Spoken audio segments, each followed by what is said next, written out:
silakan naik Pak Pendeta. Udah di bawah Pak Pendetanya. Pak Leonard naik. Ya, dilanjut dulu Gurunda. Belum ada sejarahnya Nusantara ini dijajah oleh pasukan dari bangsa Arab atau bangsa yang mayoritas Islam. 100% penjajah Nusantara ini adalah non-Muslim, non-Islam. Itu 100% penjajah tanah air. Meskipun yang memperjuangkan kemerdekaan tidak 100% Islam, tetapi 100% penjajah itu non-Islam. Nah sekarang, hendak kepada siapa Anda menyindir? Lebih berguna binatang daripada orang yang memerangi orang lain. Pada Oten, dia dirinya sendiri. Nah, itu fakta itu. Itu real. Bisa saya jawab? Silakan. Jadi saya pikir tadi saya dapat jawaban yang masuk ke hati saya, kan gitu. Tapi Bapak sama aja dengan orang-orang itu juga. Karena yang Bapak bawakan kan bahasa. Apa, omong apa Pak? Gak bisa masuk ke hati Anda. Karena otak gak berfungsi. Bagaimana mau masuk? Berfungsi dulu Pak otaknya. Baru materinya bisa masuk di hati.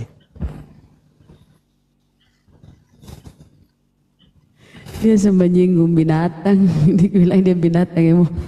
Astagfirullahaladzim.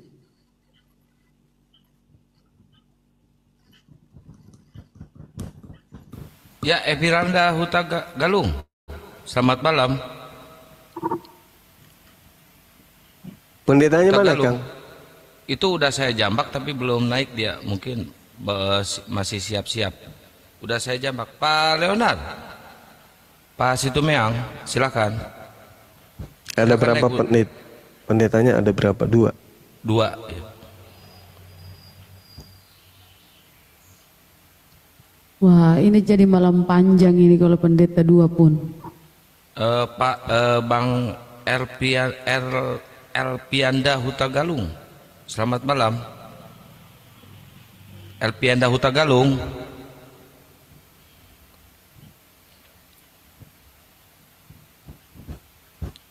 Elpianda Huta Galung. Diturunin aja. Mute-nya dibuka itu belum ngerti kali ngebuka mute gimana? Udah, nggak di mute itu.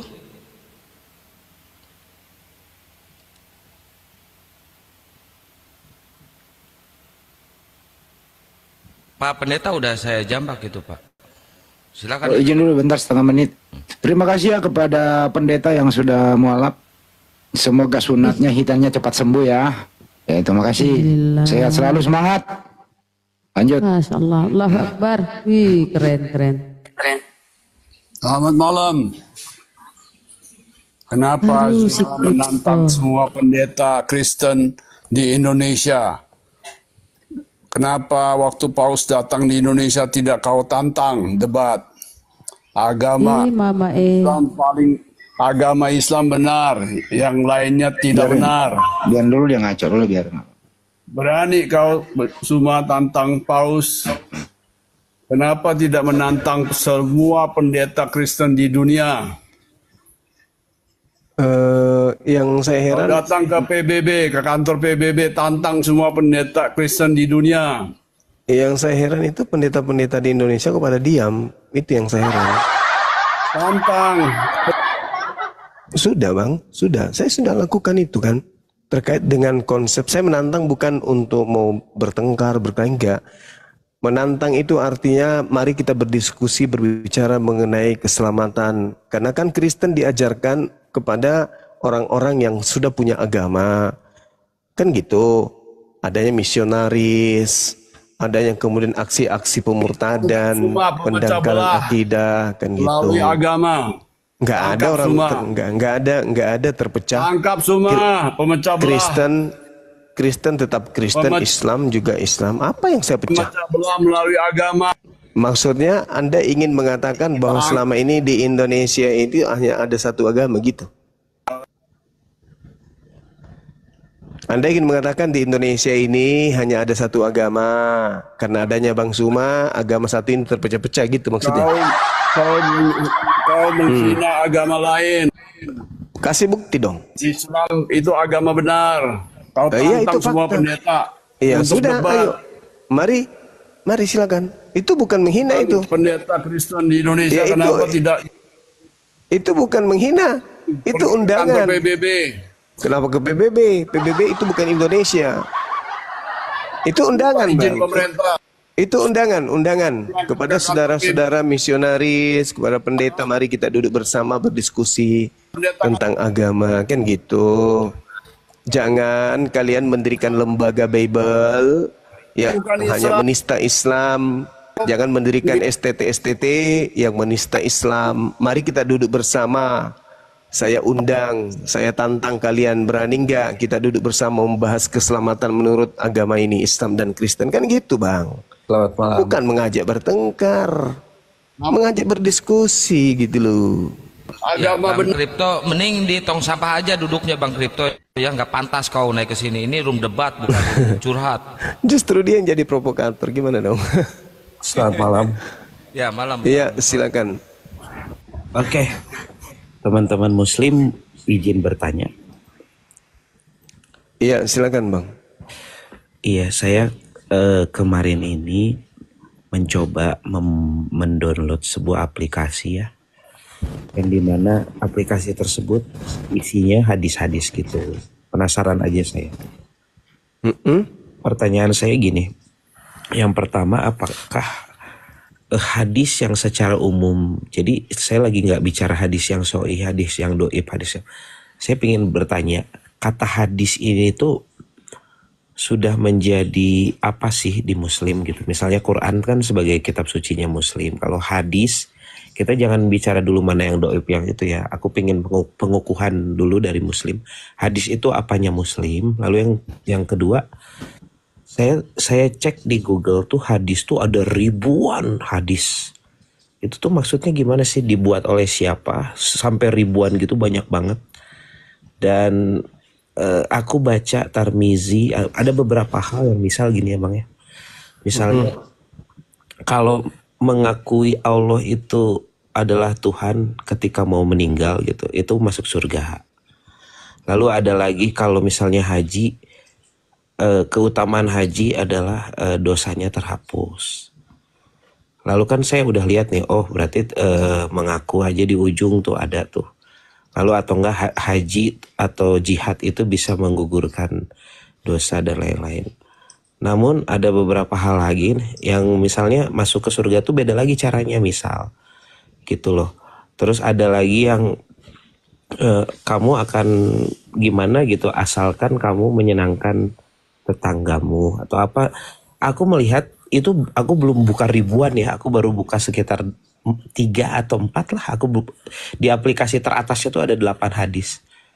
Aku ngerasa itu tuh banyak banget sih, buat apa sih gitu. Thank you. Oke, saya jawab. Ya. Jadi hadits itu adalah perkataan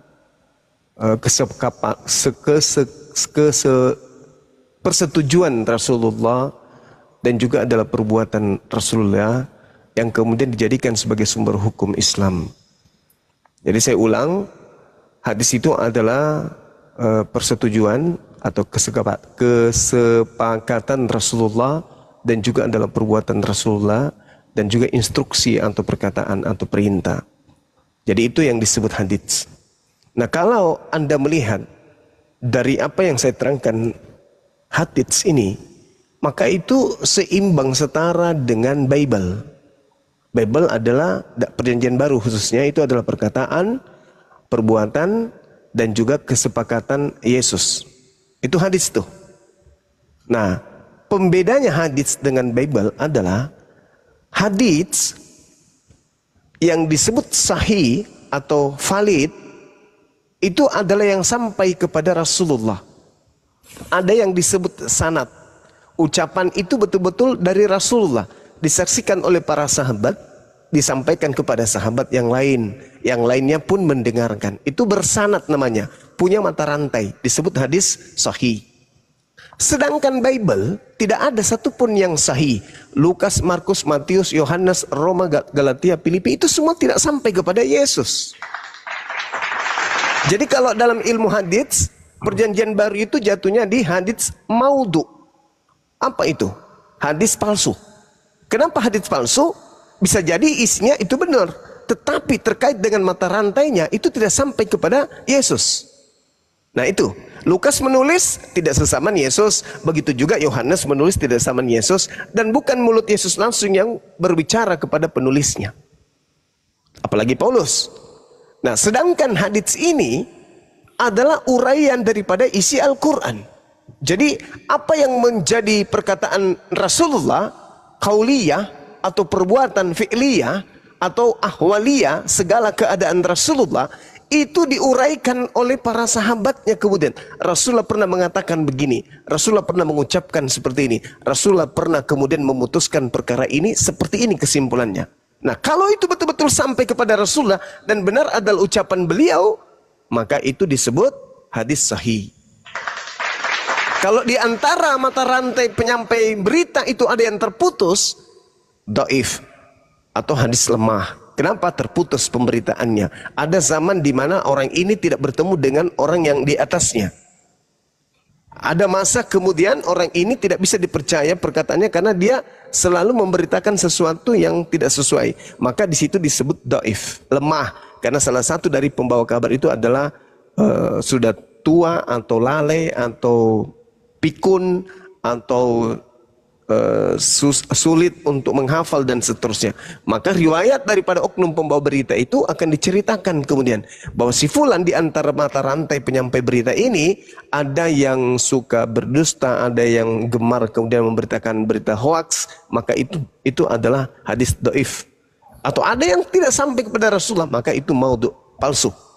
Sama kitab Lukas, Lukas tidak sampai ke Yesus, maka Lukas itu sepenuhnya termasuk kisah para rasul. Kalau dalam Islam itu adalah maudhu, itu berita palsu yang tidak bersumber langsung dari Yesus yang adalah pembawa kabar gembira. Nah, hadits ini Bung, fungsinya adalah menguraikan Al-Quran. Siapa yang bisa menguraikan Al-Quran? Yang pembawa Al-Quran itu. Di mana legalitasnya beliau Rasulullah Muhammad SAW untuk menjelaskan Al-Quran? Surah An-Nahl ayat 44. Beliau yang diberi tugas untuk mengurai isi Al-Quran. Uraian isi Al-Quran itulah yang disebut hadits. Ya. Boleh respon ya Bang? Silakan. Oke, kan Bang Zuma tadi berbicara hadis itu antara mirip atau sama dengan perjanjian baru atau everything gitu. Perjanjian baru itu menurut saya lihat hanya ada satu, lalu mungkin ada perubahan terjemahan atau apapun, hanya seperti itu. Tapi ini hadis tuh ada ribuan buku Bang. Yang aku maksud tuh kenapa ada siapa sih yang ngasih otoritas gitu sampai beribu-ribu buku hadis. Dan aku yakin mungkin Bang Zuma juga belum baca ribuan buku hadis ya, bukan satu hadis Al-Bukhari ada ribuan ayat, bukan, tapi ini bukunya juga udah ribuan gitu. Lalu bagaimana seorang muslim ini bisa membaca sebanyak itu gitu untuk mengerti semuanya, mana yang doib, mana yang sohih gitu. Itu benar-benar aku bingung aja gitu kenapa seandainya itu akan menerangkan Al-Quran, itu ada ribuan hadis yang mungkin belum sempat terbaca oleh muslim-muslim di sini. Ini 5.000 orang di sini juga menurut aku ya. Mungkin kayaknya ada yang nggak kenal sama ribuan hadis itu apa aja namanya gitu. Jadi menurut saya begitu Bang Zuma bilang hadis-hadis tersebut istilahnya ya bahasa kasarnya sudah di-ACC oleh Muhammad gitu, adalah sebuah pengajaran atau sunnah atau apapun, menurut saya jadi maknanya jadi kacau. Kenapa? Yang pertama adalah yang sudah pasti hadis itu terbukukan pasti setelah Muhammad tiada. Kalau misalnya informasinya dibagikan ke sahabat, ya saya setuju gitu. Mungkin aja saat Muhammad masih hidup, namun dijadikan buku dan itu diverifikasi, itu ribuan buku tersebut menurut aku. Bentar bang. Bang Juma sama Bang Kores kena ini kayaknya ya, kena pelanggaran nih. Nggak tahu nih pelanggaran apa nih. Oke, siap. Ini di sini tulisannya mengonsumsi zat Nggak ada yang open cam loh di sini kok. Ada Siapa Muhammad yang Hijab. ngerokok parah? Nggak ada, Burun. nggak ada yang ngerokok, nggak ada yang open cam lagi. Ini kayaknya Kayaknya Santang ini suaranya kretek-kretek gitu itu masuk. ya gitu. ini kayaknya TikTok lagi error ya. Nggak ada yang ngerokok, nggak ada yang apa, nggak ada yang open cam, tapi ada pelanggaran nih, ngaco nih TikTok nih. Di Guru Nda sampai layar, ganti di akun. gaspol. Iya, di tap layar teman-teman. Yang tadi ke band Guru Nda. Iya. Waduh. Dua. Udah dua ya. Dua. Lanjut Iya, Guru jadi Nda. hadis, iya. Ya, Hadis aku itu lanjutin, memang Bapak. banyak. Bang Juba sedikit Enggak, lagi. iya, silakan. Oke, jadi sebanyak itu kita jadi gini. Jadi maksud aku tuh gini. Kita kan bisa melihat sanatnya dan lain-lain. Akhirnya oke, ini sohi gitu. Oke, ini doib. Tapi kan ribuan tersebut kita aja aku nanya dulu deh sama Bang Juma. Bang Juma, ribuan itu udah dibaca belum dan udah dicek sanatnya? Gitu. Thank you, Bang. Ayat-ayat hadis-hadis yang saya baca itu yang terkait dengan apa yang ingin saya ketahui tentang isi Al-Quran atau sesuatu yang terkait dengan hal-hal yang menjadi amalan ibadah saya.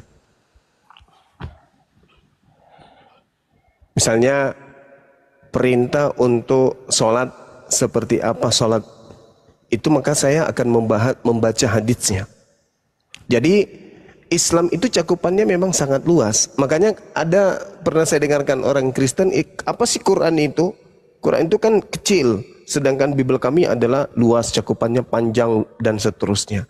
Saya tertawa mendengarkan itu. Kenapa? Karena kalau semua sahabat Rasulullah menceritakan tentang Rasulullah, maka Indonesia ini tidak bisa muat buku-bukunya.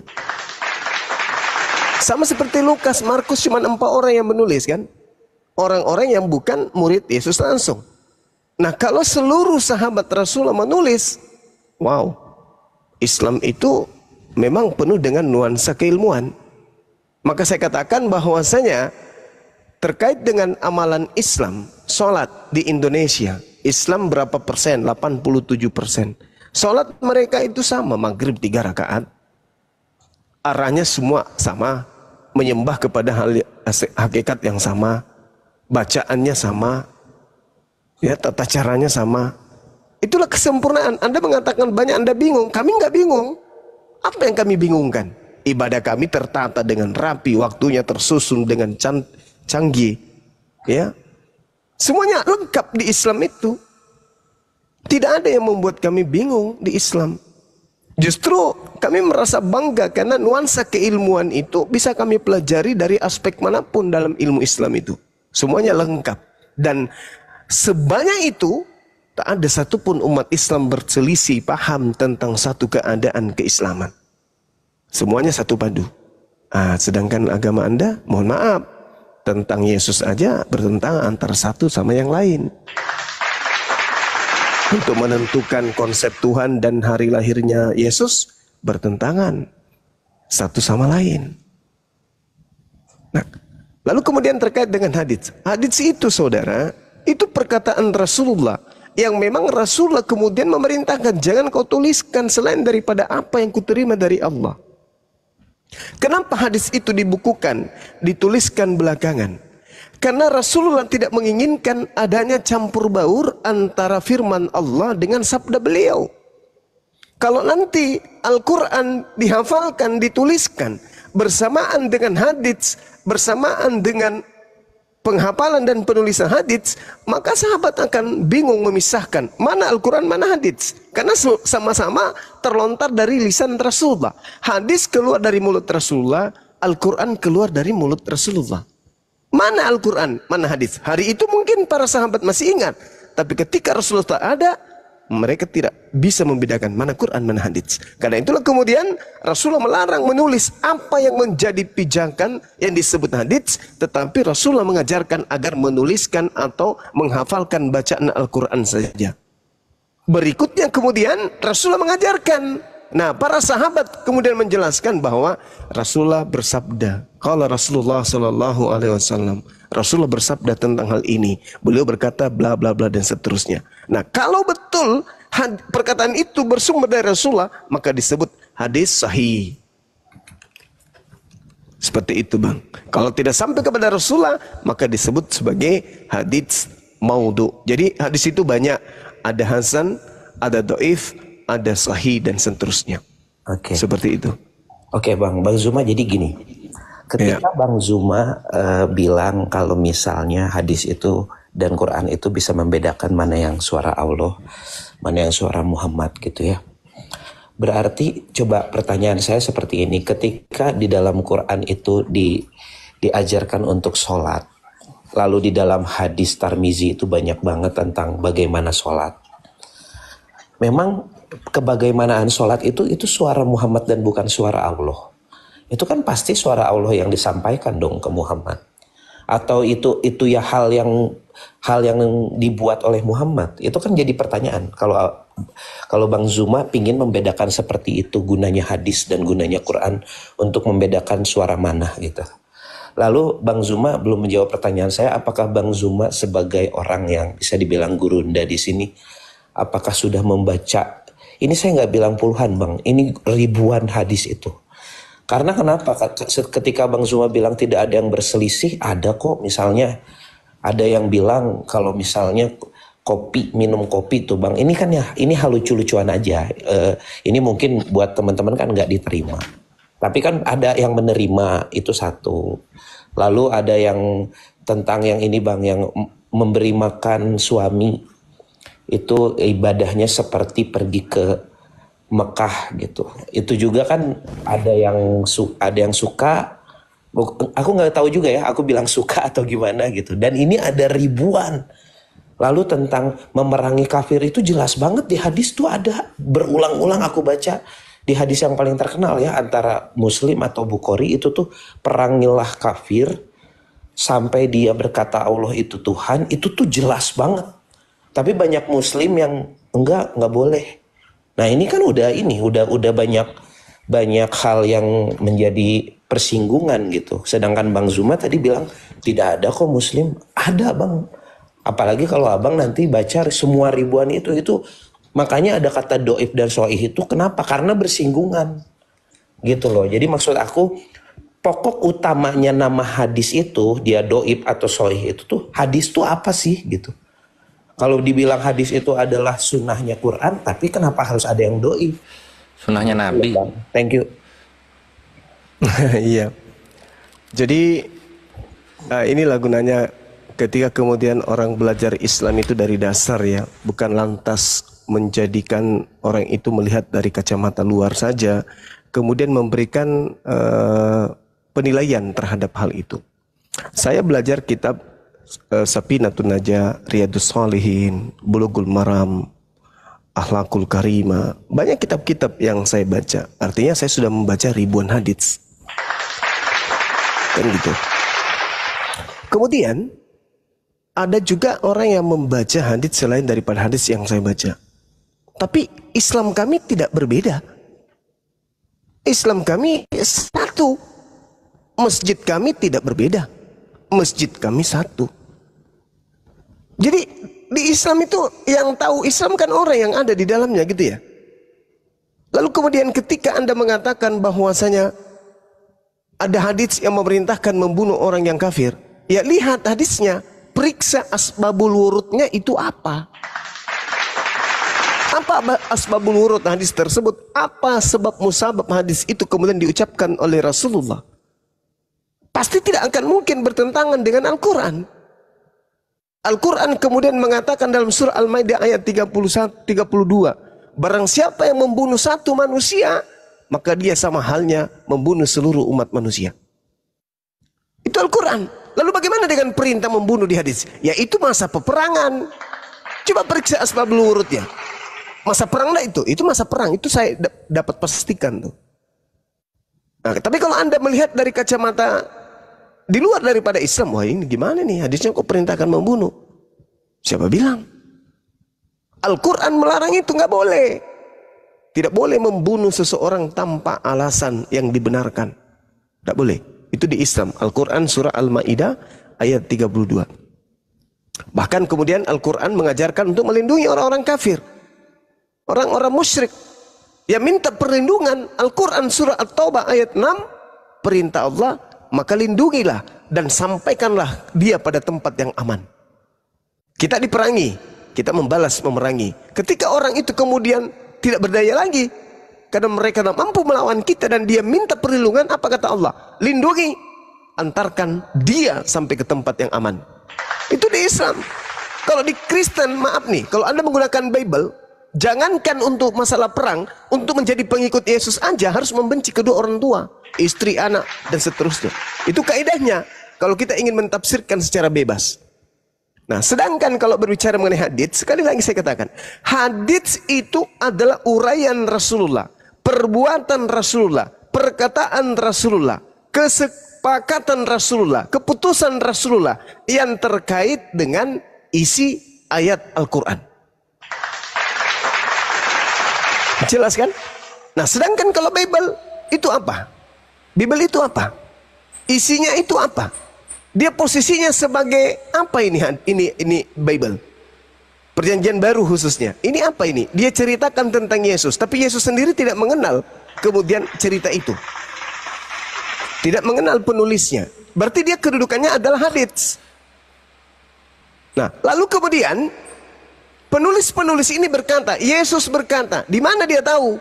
Lukas misalnya, Yesus berkata, di mana Lukas tahu, dari mana informasinya? Oh, ternyata dari kesaksian. Terus kesaksian ini didapatkan dari siapa? Nggak diketahui siapa namanya. Lalu bagaimana bisa dikatakan bahwa ini berita benar? Sementara orang-orang yang dikatakan saksi tidak bisa disebut namanya. Kalau hadits berbeda. Hadis Rasulullah Muhammad SAW ketika diceritakan kemudian, maka hal itu misalnya nih, ketika berbicara mengenai sebuah pemberitaan, maka yang terjadi kemudian tentu bagaimana kemudian hadis ini diterangkan oleh orang-orang yang ada sezaman Rasulullah, kemudian orang yang setelahnya. Ini yang perlu dipahami atau diketahui oleh saudara-saudara Kristen. Ketika hadits berbicara, maka itu akan muncul. Contoh misalnya gini. Telah menceritakan kepada kami Abu Bakar bin Abu Saibah. Telah menceritakan kepada kami Waqi dari Syu'bah. Dari Al-Hakam, dari Abdurrahman bin Abu Layla, dari Samura bin Jundab misalnya. Lalu kemudian riwayat ini diceritakan bahwasanya hal ini juga diceritakan kepada kami Abu Bakar bin Abu Saibah. Begitu seterusnya sampai kepada pengakuan bahwa Rasulullah Muhammad SAW bersabda. Diceritakan apa isi, apa muatan daripada ucapan Rasulullah. Nah, ini kalau sampai benar-benar kepada Rasulullah, maka itu disebut hadis sahih. Nah, sekarang kalau kita berbicara mengenai Lukas, Theophilus yang mulia, banyak orang yang bercerita, menuliskan peristiwa-peristiwa yang terjadi di antara kita. Ini apa ini? Ini perkataan Yesus kah? Atau ucapan Tuhan kah? Atau pengantar dari pengarang? Apa kedudukannya ucapan ini? Lukas 1 nomor 1. Apa kedudukannya? Hadits? Ucapan Yesus? Atau apa? Ini noise yang dimana? Mengganggu kali kuping.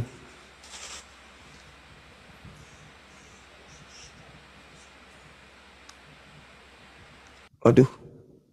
Pera. Iya, seperti itu Bung. Jadi hadits itu bisa ribuan. Yang menurut saudara bahkan puluhan ribu mungkin. Jumlah hadits itu sangat banyak. Semuanya kemudian mengurai isi Al-Quran.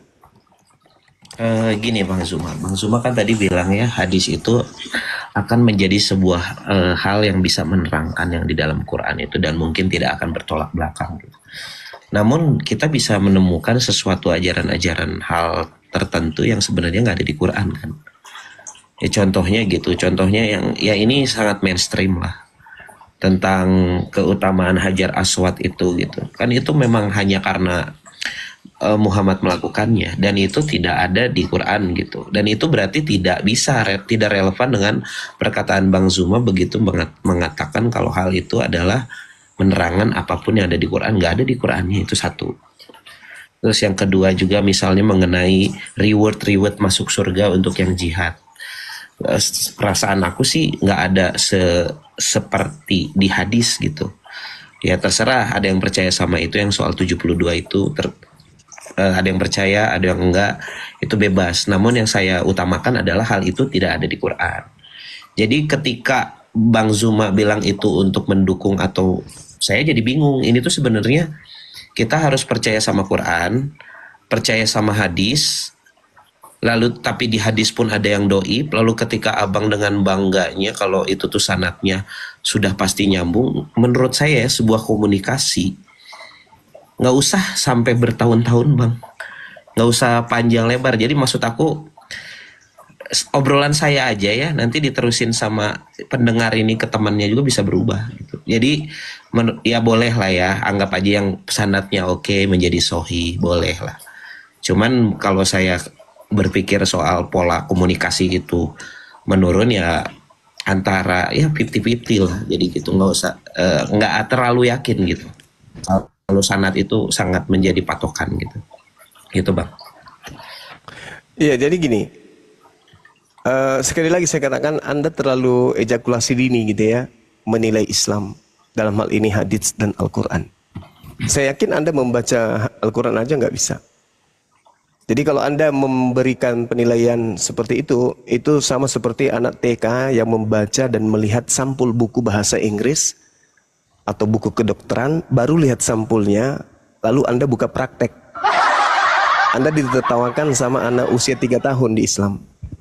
Terkait dengan Hajar Aswad, baginda Rasulullah Muhammad SAW diberi legalitas oleh Allah, kemudian siapa yang mengikuti beliau?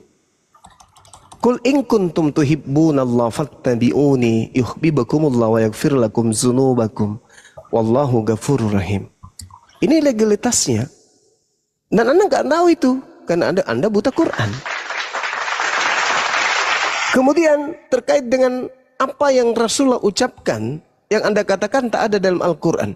Segala hal yang menjadi tindak tanduk Rasulullah, Allah sudah memberikan legitimasi. Madalla sahibukum wa ma gawa. Anda pun tak tahu itu. Anda mencoba ingin mencari kelemahan Islam, sulit. Dan karena itu tidak ada. Wa ma yantiku anil hawa. Tidak apa yang diucapkan oleh beliau itu adalah menurut hawa nafsunya. In huwa illa wahyu yuha. Semua yang disampaikan itu adalah wahyu dari Allah. Anda nggak tahu sampai situ. Terlalu berat bagi Anda. Saya katakan Anda ibarat anak TK yang melihat buku sampul kedokteran, lalu Anda kemudian buka praktek. Orang kena penyakit panu, Anda kasih Kompantrin. Adalah lebih bijak kalau Anda belajar tentang Bible Anda yang tidak jelas asal-usulnya. Contoh, ketika kemudian Yesus berkata segala firman yang engkau berikan, atau dia katakan aku tidak berkata-kata dari diriku sendiri. Apa yang aku katakan adalah apa yang diperintahkan untuk aku katakan dan aku sampaikan. Nah, Yesus di situ mengaku berdasarkan penelitian orang yang menulis buku Yohanes yang bukan murid Yesus. Apa yang dikatakan kemudian di sana? Segala firman yang engkau berikan kepadaku telah aku sampaikan kepada mereka. Nah, pertanyaan saya, mana segala firman itu? Yang tidak bercampur dengan perkataan pengarang. Karena Yesus berkata, aku tidak berkata-kata dari diriku sendiri. Nah, mana perkataan-perkataan Yesus yang bukan dari dirinya itu? Di mana Yesus berkata dalam Yohanes 14 nomor 24, firman yang kau dengar dari mulutku bukan dari aku, tapi dari Dia yang telah mengutus aku. Kami bertanya dong, sebagaimana pertanyaan saudara, mana ucapan-ucapan Yesus yang tidak tersentuh oleh orang lain, bahkan tidak tersentuh oleh karangannya? Karena Yesus itu adalah penyampai firman, penerima firman. Dan Yesus itu adalah pengurai daripada firman. Nah, coba Anda tunjukkan kepada saya, mana firman Tuhan yang diterima oleh Yesus, dan mana penjelasan Yesus tentang firman tersebut. Layaknya Rasulullah menerima Al-Quran, dan hadits adalah uraian daripada Al-Quran. Boleh tidak saya minta secara hormat kepada saudara, tunjukkan firman Tuhan yang diterima oleh Yesus, yang tidak bercampur dengan ucapan Yesus, dan mana sekumpulan ucapan Yesus yang tidak bercampur dengan karangan-karangan orang lain. Silakan. Oke. Jadi gini ya, jadi ketika Bang Juma bilang saya ejakulasi dini karena tidak bisa membaca Quran, it's nothing for me. Itu hanya sebuah pembelaan, ya. yang Bang Zuma harus tahu ya, ketika Bang Zuma bilang kalau misalnya di dalam Al-Quran itu udah tertulis kok apa yang dilakukan oleh udah ada legitimasi gitu, kalau apa yang dilakukan atau dikatakan oleh Muhammad itu menjadi sesuatu yang boleh, walaupun di Qurannya nggak ada gitu kan legitimasi, itu kan kamu mau pembelaan gitu. Namun sayangnya apapun yang dilakukan dan diperkatakan itu menjadi sebuah definisi yang itu namanya hadis.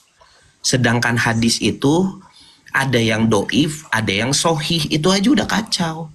Dari basicnya aja kamu pola pikirnya aja udah pembelaan diri gitu. Jadi ya saya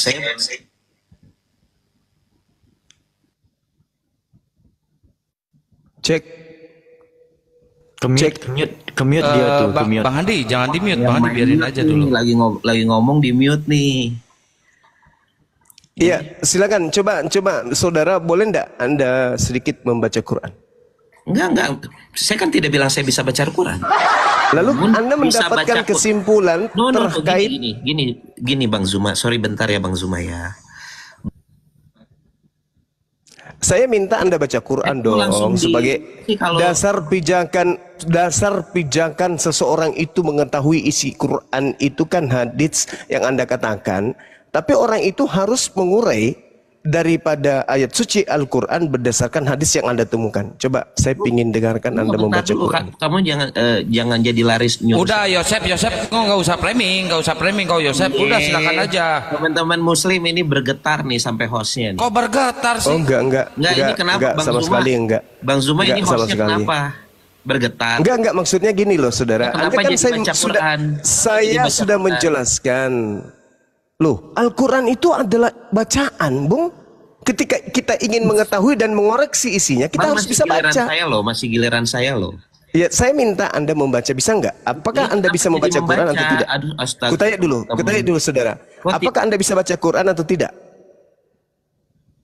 Tadi kick Mana ya, beliau? Dia kabur sendiri, nggak ada yang nge-kick. Kabur. Nggak mau dia jawab tadi pertanyaan itu. Nggak mau dia jawab lagi. Iya, jadi sejatinya orang kalau cuma menyusun kata bernarasi seperti itu, andai saja monyet itu bisa bicara, monyet pun bisa mengatakan hal yang sama terkait Al-Quran. Tetapi bagaimana mungkin seseorang itu bisa jauh mendeteksi antara kebenaran Al-Quran dan hal yang dituduhkan sebagai sebuah kesalahan, sementara membaca Quran saja nggak bisa? Gimana ceritanya tuh? Pakai ilmu apa kira-kira? Itu pakai ilmu apa kira-kira? Mau ketololan. Tak ada yang mampu kemudian mengkritisi sebuah kitab, tapi membacanya pun tak sanggup. Itu gimana ceritanya? Kira-kira ilmu apa nih yang mau dipakai? Assalamualaikum. Ntar bang. Ilmu, ntar dulu bang ngomong ya. Enggak, saya Bang Yuma lagi ngomong bang. Dia yang penghujat itu bang. Saya selalu. Bang Yuma lagi ngomong. Ilmu iblis, kalau saya ditanya ilmu iblis, Bang Yuma. Iya. Kita menggunakan Bible bahasa Indonesia karena standar. Standar apa ini bang? Standar bahwa Kristen menjadi Kristen karena terjemahan saja. Kan gitu. Sedangkan Islam, memahami keislamannya kemudian bukan hanya sekedar terjemah, melainkan umat Islam ini menerima pemahaman tentang keislamannya dengan ilmu yang disajikan oleh Al-Quran itu sendiri. Ada muncul orang kemudian datang mengkritisi hadits, mengkritisi Al-Quran. Boleh dong kita uji baca Quran. Karena dasar utama bisa membahas Al-Quran dalam hal ini memberikan satu manifestasi atau intisari pemahaman terhadap Quran, awalnya harus bisa baca dulu. Bagaimana mau memahami Quran, membacanya pun tak bisa. Pakai ilmu apa? Ilmu kafir, ilmu ingkar, ilmu zolim, ilmu fasik. Itu nggak bisa. Nah, kalau sekedar ingin mengetahui, mau bertanya, kita jawab.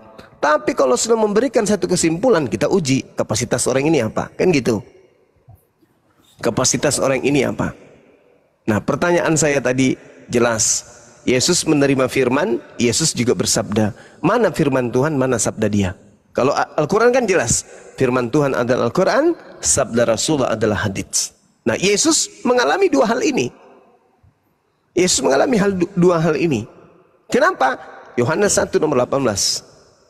Yesuslah yang punya tugas untuk mentafsirkan.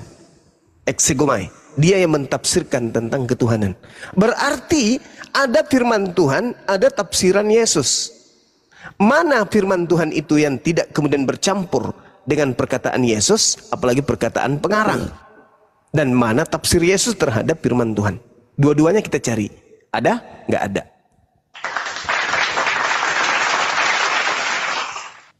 Ya, silakan teman-teman.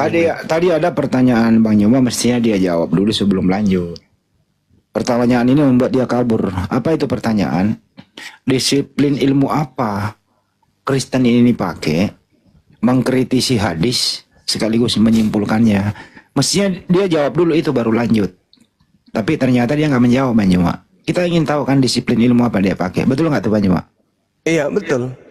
Jadi orang yang mengkaji hadis itu ya mesti harus paham dong tentang ilmu hadis. Tidak bisa kemudian hanya mengkritisi, sedangkan ulumul hadis mereka tidak studi tentang hadis itu mereka tidak pernah kaji, mereka tidak pernah pelajari dan seterusnya. Nah, itu adalah sesuatu yang hukumnya wajib ketika ingin memahami sebuah hadis, bagaimana metode kritik hadis, bagaimana klasifikasi hadis, bagaimana kritik hadis, bagaimana matannya, bagaimana sanadnya, belum lagi mengenai perbandingan hadisnya, mengenai para perawi dan seterusnya. Metode kritiknya itu yang harus dipahami kemudian. Tapi kalau orang itu hanya modal modal kesimpulan, ini kan terlalu banyak kayak gini. Habis itu dia mencoba untuk menyusun kata. Ya mungkin yang orang awam bisa tertipu, tapi kita yang sudah pengalaman menghadapi penghujat dan penista penyesat, ya pasti kita akan kembalikan apa background, apa basic orang ini. Kok berbicara mengenai hadits, berbicara mengenai Quran, rupa-rupanya membacanya pun tak bisa. Tadi analogi Bang Nyoma benar, itu anak SD mengkritisi dokter yang sedang praktek dan menyimpulkan kayak ini tadi, betul ya? Iya, Bang Handi. Ya. Jadi seibarat anak TK yang baca buku kedokteran, lalu dia mencoba buka praktek dan berdiskusi dengan seorang profesor yang ahli bedah. Itu yang terjadi. Artinya orang belum terus sombong, angku, merasa pintar gitu ya? Iya, betul. Nah, dia juga harus dalam ilmu hadits ya, teman-teman. Kita harus membedah kalau kita ingin memahami hadits ini. Bagaimana proses penuturan hadis mulai berkembang. Meskipun dalam bentuk lisan. Izin dan saya boleh bertanya. Dan hal ini terjadi pada era Rasulullah. Lalu kemudian bagaimana era sahabat. Mereka kemudian seperti Abu Bakar, Umar, Utsman mengumpulkan kemudian berita-berita atau hadits-hadits dari berbagai pengetahuan mereka tentang Rasulullah Muhammad SAW. Ada juga era tabi'in. Era tabi'in ini adalah generasi ketiga dari Rasulullah yang mana mereka ini melanjutkan penelitian tentang hadis dan pengumpulan hadis dari para sahabat. Nah, disitulah kemudian ada para ulama, Imam Hasan Al-Basri, kemudian tokoh-tokoh yang lain dan seterusnya. Nah, kemudian ada juga yang era setelahnya, yaitu abad ke-14 ke atas gitu loh. Mereka inikah kemudian yang memperluas dan mengembangkan prinsip-prinsip ilmu hadits ini dan mengembangkan metode kritik hadits yang menghasilkan kemudian karya besar dan itu cakupannya tentang hadis, dan mungkin buku-buku itu atau kitab-kitab itu yang kemudian dibaca sama yang tadi orang tadi, sehingga dia terheran-heran karena hadis itu ada era abad ke-8, era tabi'in, era sahabat, era Rasulullah, era modern juga bahkan ada. Nah, itulah hebatnya Islam. Demikian sahabat-sahabat. Kasih Bang Nyoma, kesimpulannya adalah menurut Kores yang saya pinjam itu Taqiyya Qoritu. Sekarang ini case ini nggak ada lagi tanya jawab, boleh Anda bertanya satu, Bang Nyoma menjawab, Anda boleh menyangganya, habis itu Bang Nyoma lagi bertanya, Anda menjawab, dan boleh saling menyangga. Oke, tidak ada lagi tanya kayak seperti tadi. Karena ibarat kata anak SD menggurui gitu ya.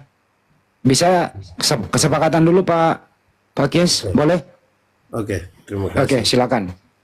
Saya sebenarnya tidak terlalu banyak bertanya seperti saudara saya tadi. Saya cuma satu karena saya penasaran.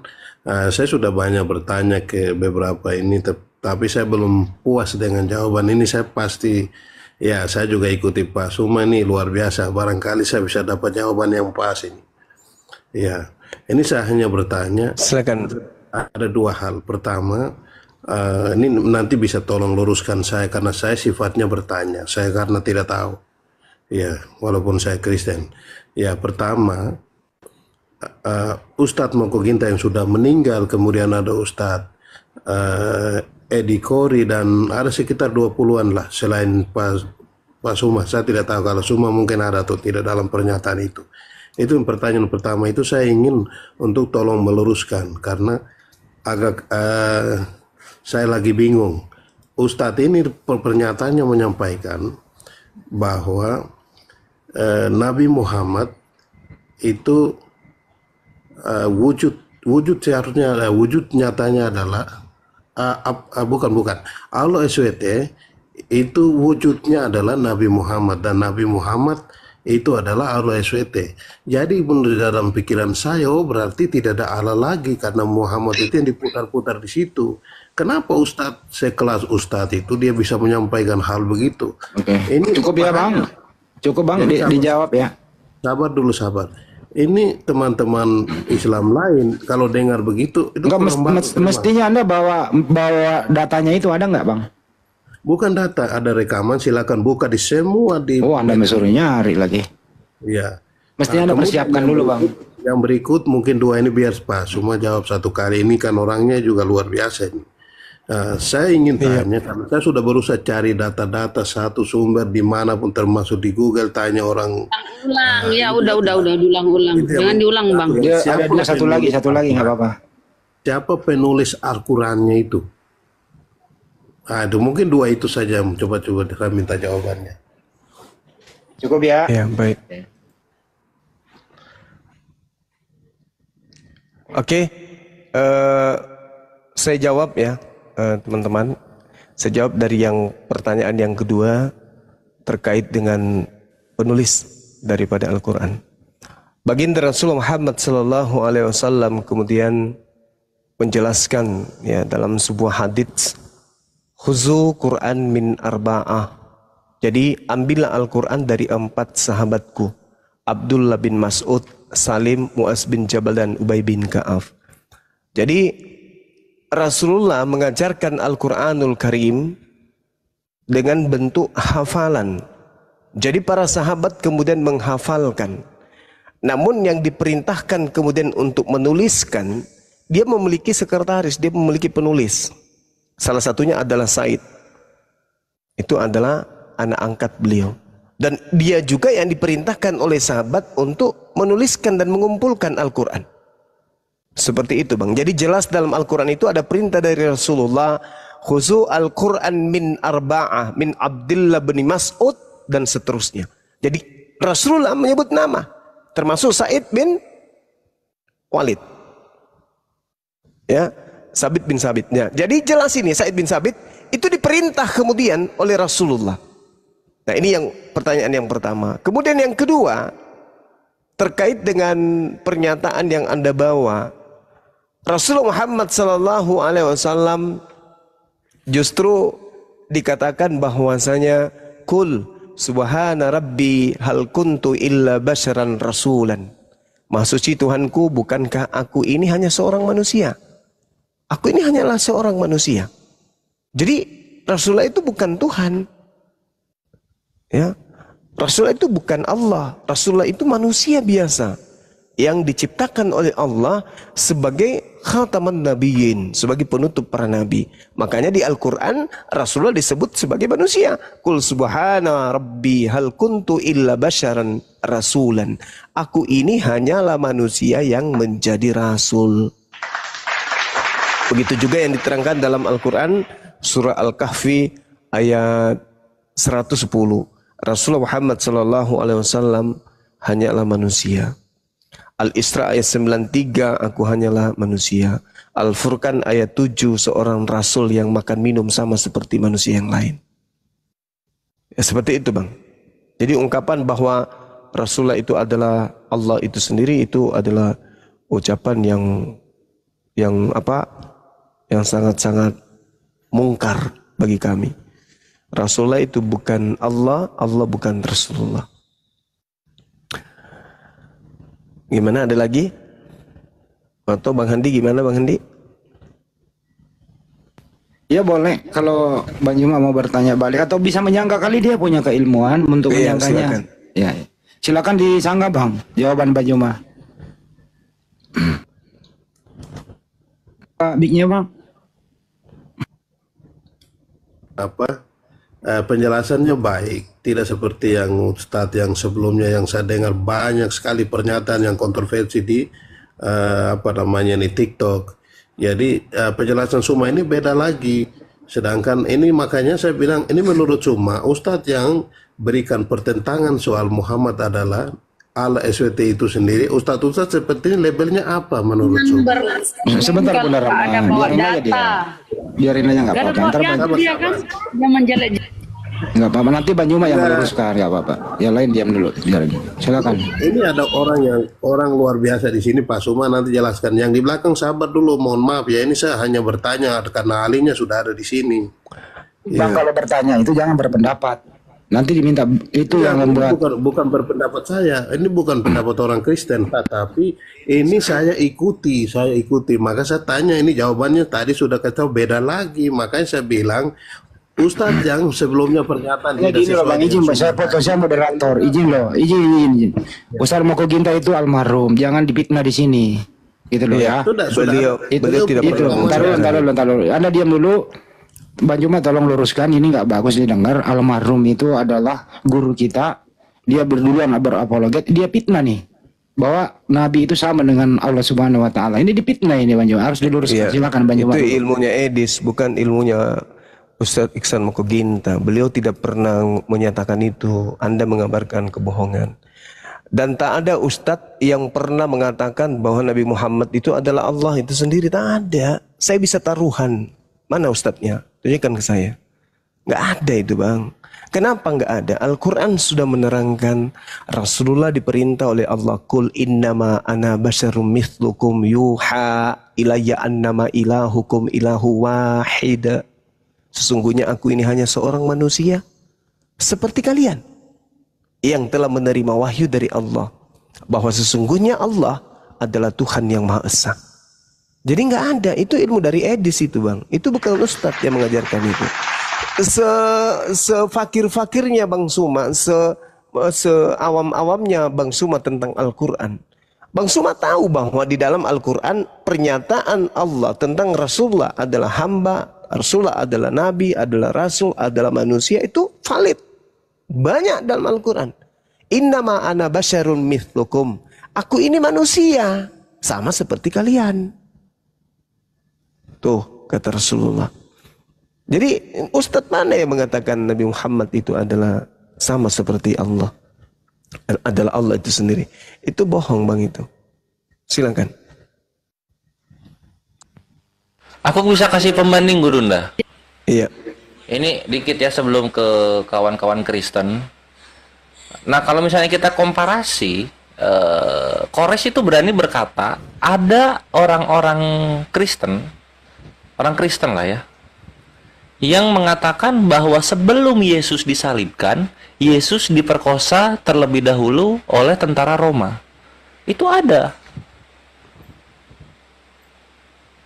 Nah, bisa nggak Edis mengeluarkan data yang tadi ustadznya siapa? Nanti kita bandingkan dengan orang Kristen yang mengatakan Yesus diperkosa terlebih dahulu oleh tentara Roma sebelum dia disalibkan. Gitu. Cowok loh. Yesus adalah Tuhan berkelamin pria. Tentara Roma, tentara yang berkelamin pria. Pria diperkosa pria. Waduh. Tapi ada datanya. Sebentar loh, nggak usah lah kayak begitu, Res. Nggak usah kayak gitu. mereka ini juga bertentangan satu sama lain. Yonatan Purnomo mengatakan bahwa 6.500 kesalahan dalam Bible, orangnya masih hidup. Oneness Unitarian ribut tiap hari. Ini fakta begitu. Kenapa yang ini nggak disoroti? Kenapa Ustadz saya yang sudah meninggal dipitnah? Ini saya nggak terima. Bapak malam ini harus membuktikan fitnahan itu. Kalau tidak Anda minta maaf. Coba tampilkan videonya, minimal linknya kasih kepada kami, kita bukakan di mana Ustadz almarhum Moko Ginta mengatakan demikian. Kalau tidak ada, Anda harus minta maaf. Silakan.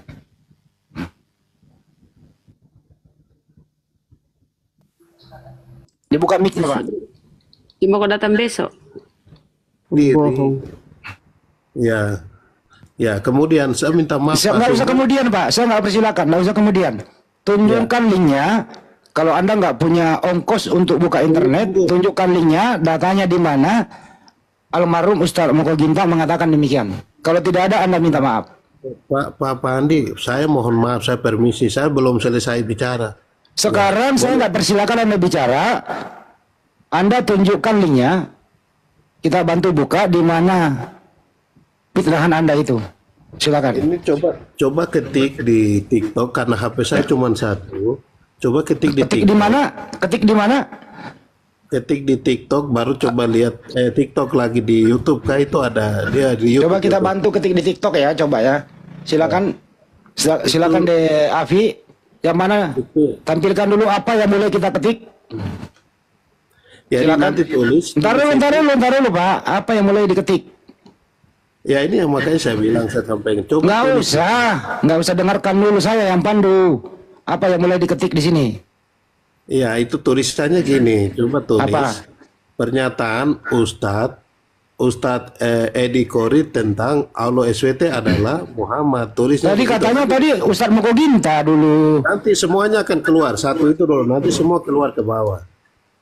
Di mana ditulis itu? Di Google kah? Di mana kah? Di YouTube boleh semua. Apa sih? Apa sih data Anda ini kok? Kok ini kok itu siapa? Ya. Media siapa itu? Ntar dulu Bunda, biar Banju meluruskan dulu. Silakan, Pak Andi sabar. Saya coba aktifkan HP satu, kemudian saya buka apa ini? Itu videonya, kemudian silakan saya tunggu. Saya tunggu. Kita tunggu, Pak. Silakan aktifkan. Lanjut dulu, Pak. Ya baik, silakan Banju, Mak. Ustadz Kori itu siapa ya? Siapa yang tahu Ustadz Kori? Siapa itu Ustadz Kori? Aku belum pernah dengar namanya. Ustadz Kori. Kok tulisannya gimana Kori? Itu siapa itu? Gak tahu juga Bang Zuma. Saya baru dengar tuh namanya Ustadz Kori.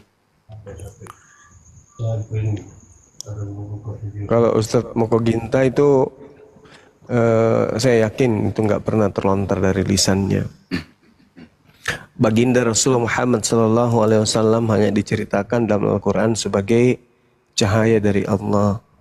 Ya ahlal kitab, qad ja'akum rasuluna yubayyinu lakum katsiran mimma kuntum tukhfuna minal kitab wa ya'funa an katsir. Qad ja'akum minallah nurun wa kitabum mubin. Jadi Rasulullah di situ disebut sebagai cahaya dari Allah untuk menerangi dunia. Itulah Rasulullah Muhammad SAW. Alpi, di Google aja, di Google cari apa siapa itu Ustadz Kori, coba ada nggak tertulis, itu aja Pi. Yang kayak gitu jangan, di Google cari Ustadz Kori, siapa itu. Seumur hidup gua baru gue denger. Oke. Kalau Kori ada.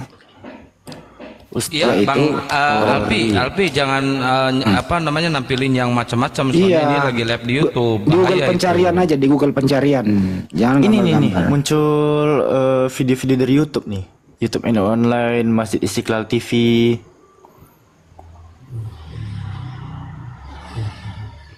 Nah, itu coba itu ada 3 ustadz, coba itu viral 3 ustadz. Siapa penulisnya? Enggak apa-apa, buka aja. Ini dari Jatim, ini dari Jatim News. Alfi bukakan ya. Ya. Viral 3 ustadz ini menyebut Nabi Muhammad adalah wujud Allah. Ya, ini dia. 4 Maret tahun 2023. Penulisnya Binti Nikmatur, editornya Dede Nana. Nah ini wajah orangnya dan diambil dari TikTok Islamophobia. Alfi tahu nih akun TikToknya ya. Screenshotannya nih dari SSN Islamophobia ini. Nih nama akunnya. Nah, di sini dikatakan sebuah potongan video viral di media sosial yang memperlihatkan beberapa ustadz menyebut Nabi Muhammad itu adalah wujud Allah. Dalam video unggahan akun Halal Seumur Hidup, nama akun TikToknya, diduga seorang ustadz memakai tudung di kepalanya dengan jubah berwarna hijau menyebut Nabi Muhammad adalah wujud Allah. Tapi di sini nggak ada videonya, cuman artikel doang ini. Itu ada statement di bawah, apa itu? Terus baca aja terus. Nama Bang Zuma disebut juga di sini. Nah, nih unggahan video TikTok yang menyebut Nabi Muhammad itu Allah itu pun viral sehingga membuat gaduh dan ramai dikritisi warganet. Di sini ada komentar begini, apakah saliran dengan Zuma? Tanda tanya. Aku pernah dengar Zuma juga gitu waktu bahasa saya. Gimana nih Bang Zuma? Waduh, ini namanya Ari Widian Bang Zuma, marahin Bang. Yesaya 9 itu tidak membahas tentang Tuhan.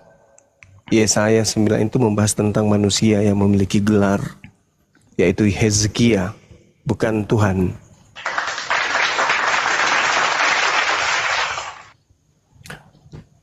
Bang Zuma masuk Google. Jadi terbukti sudah bahwa tulisan ini dari Islamophobia. Islamophobia, iya. Komen-komennya juga. Hebat juga sumber Anda itu, Bro. Wow, ternyata Guru Najuma ditakuti para pendeta. Ternyata ya, gempar di gereja. Coba baca lagi, lucu loh di bawah. Hati-hati nyari guru. Coba.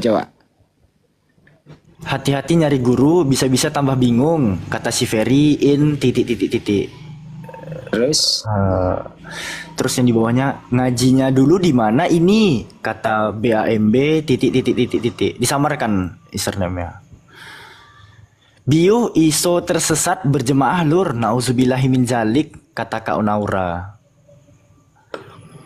Jadi yang versi Pak Kiesnya, komentar netizen ini, komentar netizen. Yang versi Pak Kiesnya mana? Oke, Juma katanya gak pernah mengucapkan Muhammad itu adalah Saya nggak persilakan kau bicara, kau nggak punya adab kau.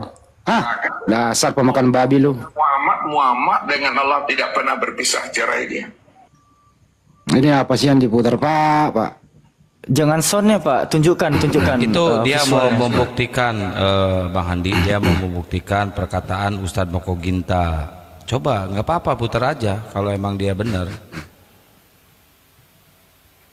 Ini Ustadz siapa ini? Coba tampilkan fotonya. Siapa ini orang ini? Visual bisa Pak Kies. Bang Juma kenal ini orang Bang Juma yang foto ini? Enggak. Bukan yang kemarin yang tukang parkir di Cimory ini, bukan?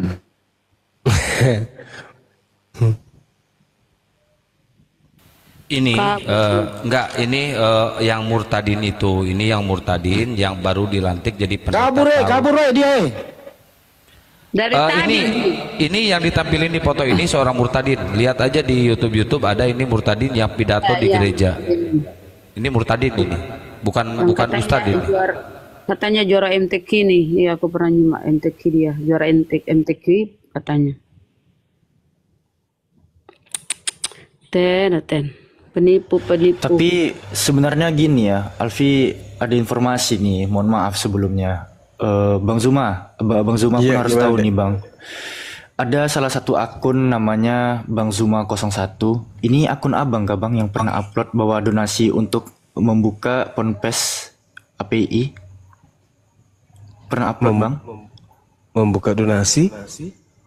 Untuk ponpes API. Jadi gini Bang. Alfi ada nomor rekeningnya? Ini Bang. Alfi mau tunjukkan, ini kan 16.500 follower dan Alfi perhatikan banyak muslim yang nge-follow nih. Dan di link di bawahnya, ini link sosiabus.com dengan nama Apologet Islam Indonesia. Nah Alfi sebelumnya mohon maaf, nggak pernah Alfi melihat Bang Zuma menggunakan link sosiabus. Ya, ini link pengemis Bang Zuma. Jadi link ini Facebook link atau apa ini Dek? TikTok. Ini akun TikTok. link Sosiabus ini nanti di sini ada tanda support. Apabila kita tekan, kita mentransfer lewat sini. Embel-embel memberi dukungan pakai logo API. Sama itu kayak Saweria itu. Sama kayak Saweria. GoPay, kayak Dana, kayak gitu bentukannya. Iya, dia menggunakan. Ini udah bisa dilaporkan ini. Dia menggunakan akun Bang Zuma dan terus terang aja kita buka aja followernya siapa-siapa. Ini banyak muslim ya, terus terang aja. Alfi perhatikan. Nggak usah lihat followernya, coba itu ke siapa itu terkirimnya kalau kita mau mengirim sosial bus ini. Nanti ada banknya, nanti atas nama siapa banknya? Enggak. Dia ke sosial busnya dia. Dia kita tekan ini aja. Kayak ini, kayak dompet Dana, kayak GoPay. Satu-satu. Ya, misalnya kita mau ngirim 10.000 misalnya dengan pesan, terus namanya atau dibuat anonimus, email kita apa misalnya kan. Nah, terus ada regulasi di sini. Dengan ini saya menyatakan transaksi ini murni dukungan. Terus saya berumur 18 tahun, pilih metode pembayaran. Nah, itu nggak dikasih tahu ditujukan kemana. Saya pastikan Bang Yoma nggak pernah buat sosial bus. Makanya saya juga baru tahu apa itu sosial bus, nggak ngerti pula aku. Sosial bus ini sama kayak Saweria, link tempat orang. Saweria juga itu apa itu? Saweria Gading. Itu kayak di YouTube aku tuh, aku taruh tuh. Salah satunya ini ya. Tadi kakak ini Alfi lihat ada support teman-teman muslim yang di atas juga, salah satunya Alfi, Kak Penggaris 01, mana tahu kakak masih ada di bawah. Kakak ini ngefollow akun fake Bang Zuma yang barusan Alfi tampilkan. Ya, Kak Penggaris 01, Alfi tahu kakaknya muslim. Jadi tolong akun Bang Zuma yang fake ini yang meletakkan link Sosiabus ini tolong di-unfollow. Dan kalau bisa teman-teman ya, di sini kan Bang Zuma 01. Teman-teman bisa langsung bersilaturahmi ke sana dan bekerja semaksimal mungkin untuk menumbangkan akunnya. Karena kenapa? Entar dulu, akun Bang Zuma nggak pernah pakai titik di tengahnya. Iya, makanya Alfi mau tanya langsung ke Bang Zumanya validasi kan. Itu bukan punya saya, Dek. Dan saya kalau memberikan informasi terkait dengan dukungan itu di YouTube, itu menggunakan rekening yayasan MMCI atau Apologet Islam Indonesia. Tidak pernah memberikan yang kayak gini. Nggak ada ini bukan punya saya ini. Ini videonya apa itu? Nah, kalau ini video saya. Tapi ya kan, waktu kan bisa di-download. Waktu itu membahas tentang pembangunan pesantren.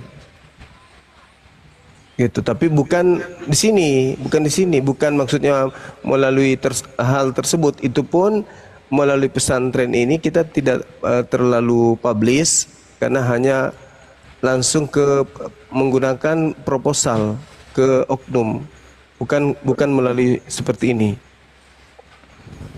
Dan saya sebagai penerusnya itu apa namanya, sebagai humasnya tidak pernah ada gaya-gaya kayak begini. Iya, teman-teman, jangan sampai Anda tertipu gitu ya dengan pola ini. Jadi dia memanfaatkan video saya ini untuk kemudian melancarkan aksinya gitu. Iya, terlepas dari apapun. Oh ya, Alpi kena dia. Kena karena terlalu lama. Intinya adalah teman-teman kalau menemukan lagi itu Bang dot atau titik Zuma 01 itu Anda segera unfollow. Ya, jadi teman-teman supaya jangan follow lagi ya, unfollow aja. Itu bukan akun saya itu. Sama seperti sahabat Bang Zuma. Sahabat Bang Zuma itu juga banyak makan korban. Maksudnya akun pack-nya yang menyamakan kemudian. Sampai orang API pun di apa itu ya, melalui WA atau apa itu, melalui apa DM ya istilahnya ya kalau di TikTok ya. Iya Gurunda. Itu Jadi dia. di unfollow baru blokir. Jadi solusinya kalian kalau mau follow kami yang di sini, terutama Gurunda, follow-nya pas akun itu lagi live, jadi Iya. ketahuan. Betul. Karena banyak yang menyerupai kita ini. Gua aja perang Ishtar ada 3. Ada 3 loh. Gua juga. Tapi angkanya ngaco. Jadi saya informasikan, Bang Andi juga ada. informasikan kepada teman-teman, apabila sudah terlanjur Anda sudah mentransfer ke sana, hubungi saya sebagai humas sapi, bawa buktinya, saya akan atau kami akan mengambil tindakan hukum. Ini sudah unsur penipuan. Saya umumkan sekali lagi ya, teman-teman, siapapun itu yang pernah merasa mentransfer apapun bentuknya, ada bukti Anda pegang, berikan kepada kami akan mengambil tindakan hukum. Karena ini sudah unsur 378. Saya tunggu, makasih. Mantap. Ini juga udah ada apologetik Kristen yang dialog PK sama gue, tiba-tiba oleng di ujung jalan cabut. Ya selamat malam Bre. Mau bahas gitu apa? ya, bro. Enggak, gini bro, kan kau sendiri buat janji, kamu sendiri ntarin gitu loh bro. Kita udah PK. Lu Ya, tapi cabut kan kau bilang kan di kita ujung kapan- dialog. Iya, tapi kan itu kan kena banned aku bro. Gitu. Bukan lu, aduh ini saya dapat chat nih, jadi nggak bisa mikir. Gitu. Oh iya iya. Ya itu kan gara-gara ya pertama kan, itu kan gara-gara masalah pertama itu. Ya udah lanjut aja yuk. Itu gue basa-basi Enggak. busuk aja. Mau apa? Mau bahas apa? Gini, tadi kan Bang Juma ini kan ngatakan dia nggak pernah mengatakan Muhammad itu adalah Allah, itu aja sih. Soalnya saya udah ada videonya sih. Memutar Yang tadi dibahas bukan Gurunda katanya, Ustadz Mokoginta. Kalau lu mau bahas yang Gurunda beda topik jadinya. Tapi nggak apa-apa, lanjut aja. Iya, tapi itulah kan Bikin topik baru aja deh. Bikin topik baru, apa yang kau kuasai di Bible. Bikin topik baru. enggak Apa yang kau kira-kira diakui nggak itu pernah mengatakan Muhammad itu adalah Allah. gitu. Enggak ada yang mengakui itu, siapa yang ngomong kayak gitu? Oke, dengar ya dulu ya. Biar ini Bang Andi Gurunda sakti itu ngejelasin ini. Perkasa Allah Allah yang kekal, siapakah dia? Itu sudah pasti bukan Yesus, melainkan dia yang kita peringati hari kelahirannya, baginda Rasulullah Muhammad Sallallahu Alaihi Wasallam. Nah, Oke, silakan Gurunda. Itu ya saya 95 dulu tuh Bang Juma. Yo X. Masih itu aja. Enggak, saya kan ngasih tunjuk data gitu loh. Jangan luruskan, cukup. Jangan pakai Udah berkali-kali dijelasin Coach Lu, masih bertanya lagi, di mana telingamu tuh conge apa? aduh. Ini Biar kan ada Gurunda, orang- Bunda. Yuk, Gurunda silakan. Iya, sebenarnya ini mau menghabiskan waktu aja ya. Materi saya buang. itu kan materi panjang, bukan hanya sepenggal seperti itu. Udah turun orangnya, udah. Berarti tuduhan Kristen, Yesaya 9 nomor 6 itu bahwa adalah untuk Yesus, ya itu lebih pantas disandingkan kepada Rasulullah. Andai saja itu nubuat. Tapi itu kan bercerita tentang Raja Hezekia, bukan untuk Nabi Muhammad, bukan juga untuk Yesus. Itu adalah untuk Raja Yehuda, Hezekia itu. Nah, Allah yang dimaksud di sana ketika dirujuk kepada Hezekia itu bukan merujuk kepada Allah Subhanahu wa taala. Coba tanya orang Kristen, apakah ketika mereka menyebut nama Allah itu merujuk kepada Allah Subhanahu wa taala? Bukan. Jelas itu. Kenapa giliran kemudian dikatakan dalam Yesaya 9:6 kata Allah atau Allah menurut pembacaan umat Islam itu larinya ke Tuhan yang umat Islam. Berarti mereka dengan sadar mengakui bahwa Allah yang mereka gunakan di dalam Bible itu adalah Allah Subhanahu wa taala. Seperti itu. Ya, jadi latar belakang pembahasan itu adalah terkait dengan Yesaya 9 nomor 6. Itu udah sering dibahas pun itu. Waktu itu Bang Juma saya ada di room itu. topiknya panjang, tapi kesimpulannya adalah Oten ini bersikukuh bahwa itu nubuatan untuk Yesus.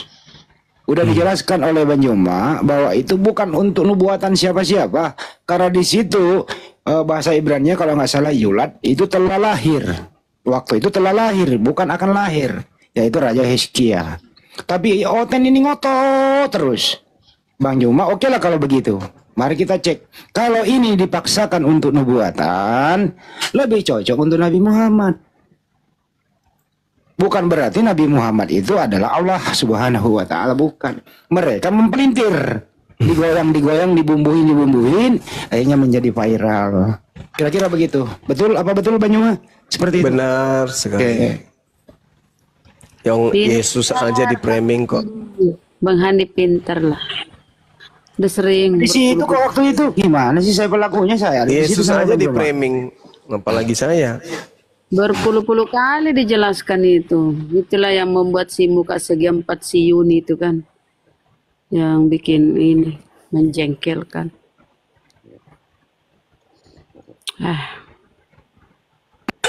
Jadi kalau ada orang sering mengulang-ulang ini adalah orang yang sudah kehabisan akal membahas Bible, sudah kehabisan akal untuk diskusi dengan Bang Juma, mereka membuat framing untuk menyerang balik. Inilah kelakuan apa orang-orang yang sudah terasuki oleh iblis. Oke, makasih. Lanjut. Rinaldi. Kristen Muslim Rinaldi. Oh, Rinaldi. Kristen Muslim. Assalamualaikum kalau Muslim. Calon sudah tutup kalau Kristen. Udah tidur dia. Rinaldi sudah tidur rupanya. Rinaldi. Oh, Rinaldi. Tidur dia. Ganti pemain.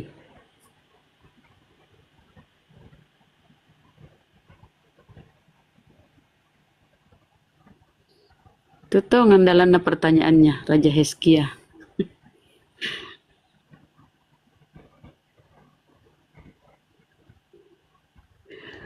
Kores, moderator Kores naikkan. Tonton yang pinter, jangan yang blow on kayak Saya bukan moderator, saya MC. Tuh nggak marah itu api pak kok teriak-teriak itu Kores, Tiko diusir. Jadi teman-teman, marilah diskusi gitu loh.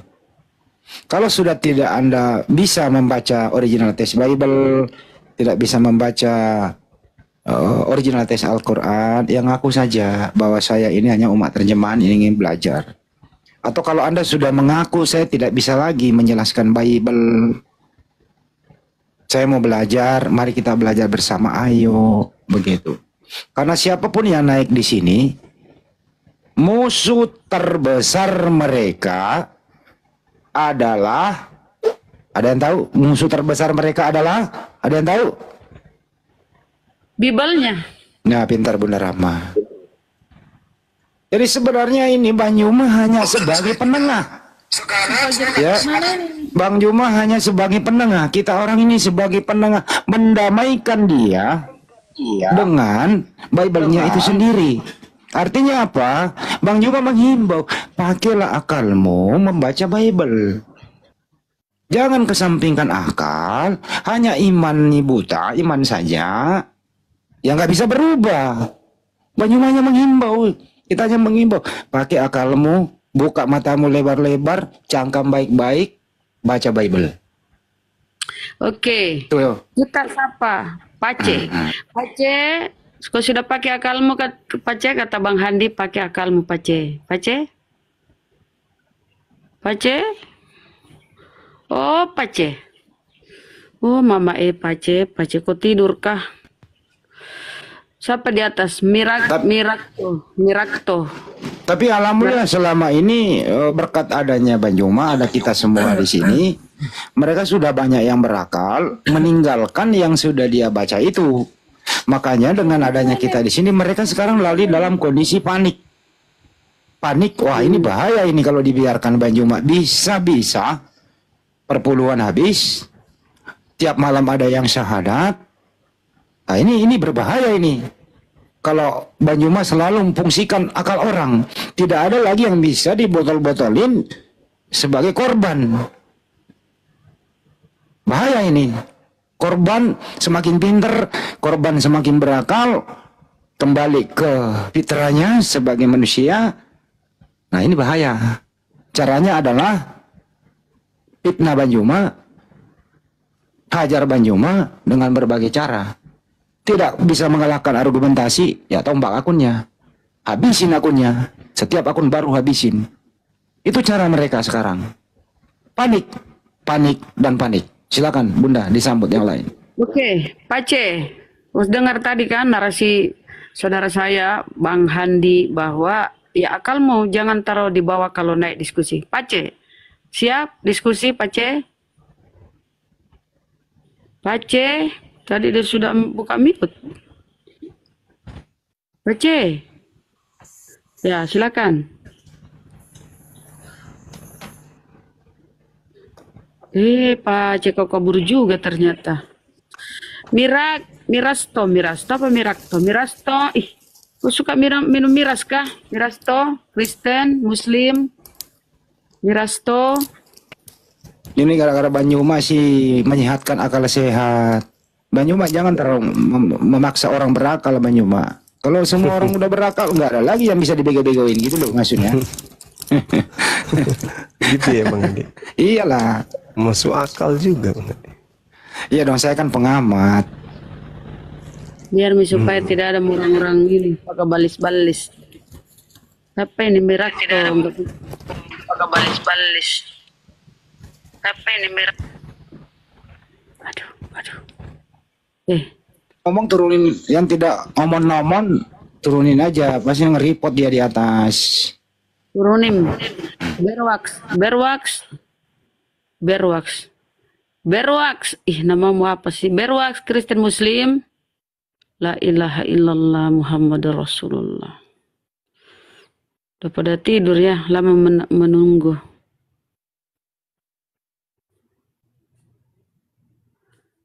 Ini bagus nih namanya pencari kebenaran nih.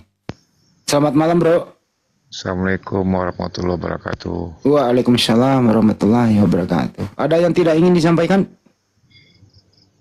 Ada yang mau disampaikan ini bang. Oh ada yang mau disampaikan. Kirain tidak ingin. Silakan bang. Ini masalah Tuhan noten-noten ini. Itu kan benda mati kan. Jadi siapa yang memberi nyawa mereka dan mencabut nyawa mereka bang?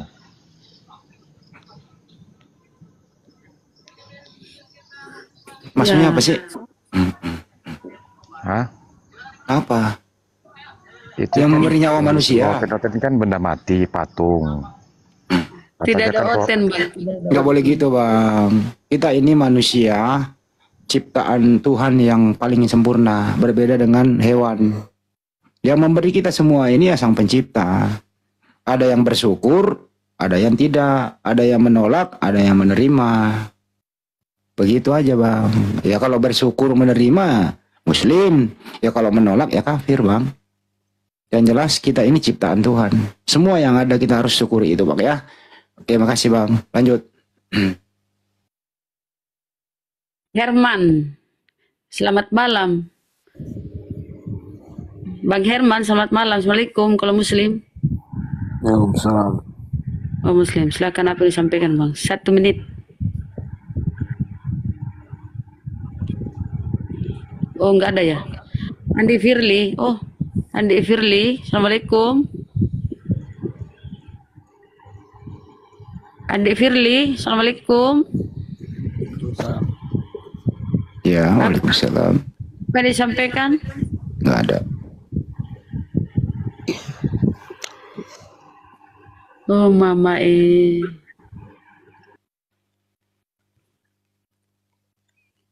kabur semua Ya, orang. Janet Soleta. Ya kali Soleta Sofia. Janet. Assalamualaikum warahmatullahi wabarakatuh. Waalaikumsalam warahmatullahi Waalaikumsalam warahmatullahi wabarakatuh. Saya Derai Islam, titisan Bang. Ini saya ada mau sampaikan, Bang. mata. Oke. Silakan. Bunda, itu Itu saya dapat ini ya informasi dari ada kakak angkat saya kan dia baru mualaf ya.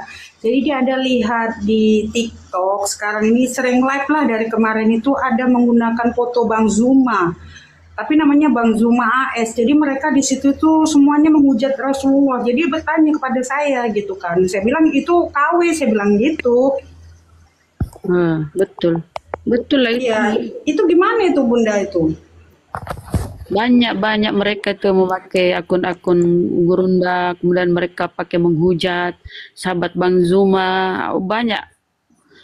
Ya, karena untuk Nama orang-orang konten yang itu udah- awam itu kan yang baru mengenal Bang Zuma itu kan takutnya mereka itu tersalah pikiran begitu kan? Ya, makanya harus setiap ada live harus diedukasi bahwa hati-hati banyak akun palsu mereka pakai nama Gurunda akun foto Gurunda, gambar Gurunda, foto profil Gurunda untuk menghujat, buka komel menghujat gitu loh.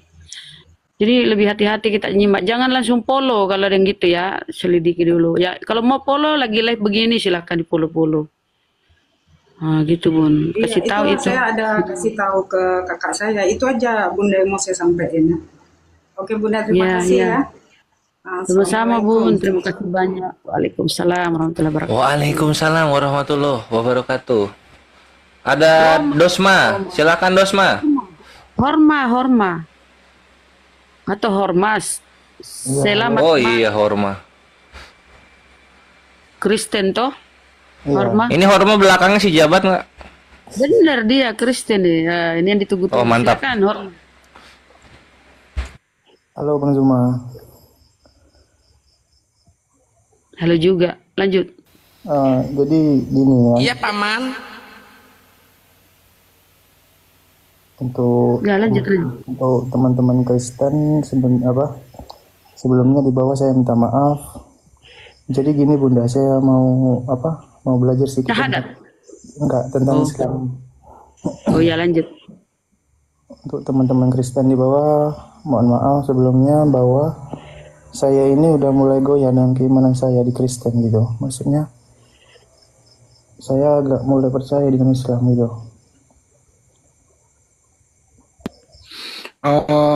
Soal apa Bang? Yang paling utama yang membuat Anda goyah? Jadi pakai lagu dangdut.